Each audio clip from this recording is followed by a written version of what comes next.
dia waktu itu menjadi pimpinan komandan tempur di Timur Timur. Begitu dia ke Australia, padahal dia sudah pensiun jadi tentara tuh.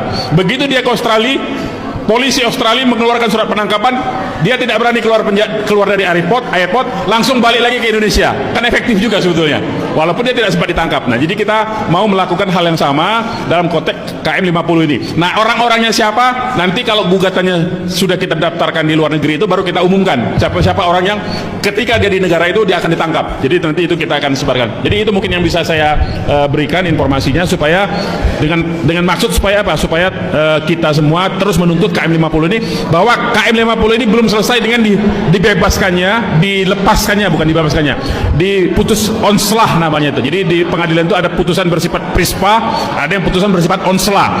Kalau prispa itu berarti dia tidak terbukti, tapi kalau onslah dia terbukti tapi disebutnya bukan melakukan tindak pidana, ada alasan pembenar. Nah, kemarin di pengadilan Jakarta Selatan ini disebutkan dia dilepaskan dari segala tuntutan, artinya dia terbukti melakukan penembakan, tetapi karena dia disebutnya membela diri. Cerita rekayasanya kan itu yang dibuat oleh Sambo, Ferdi Sambo itu kan cerita rekayasanya tembak menembak, padahal itu nggak ada tembak menembak sama sekali. Kita bisa buktikan dengan bukti-bukti yang ada bahwa mereka itu memang dibantai, diculik, diambil, disiksa, kemudian ditembak mati 6-6-nya itu. Kenapa tidak ada tembak menembak?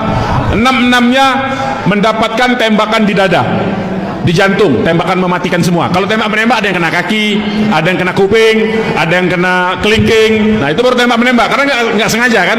Tapi kalau 6-6-nya ditembak di jantung dengan 2 peluru memastikan kematiannya, itu bukan tembak menembak, tapi itu sengaja ditembak. Memang sengaja ditembak dan dari jarak dekat. Kenapa dari jarak dekat? Karena masih ada sisa mesiunya di tubuh korban. Jadi itu yang harus kita terus-menerus tuntut di publik ini, supaya publik ini tidak gampang dikibulin bahwa dengan 2 orang kemarin itu memang dikorbankan, itu sengaja.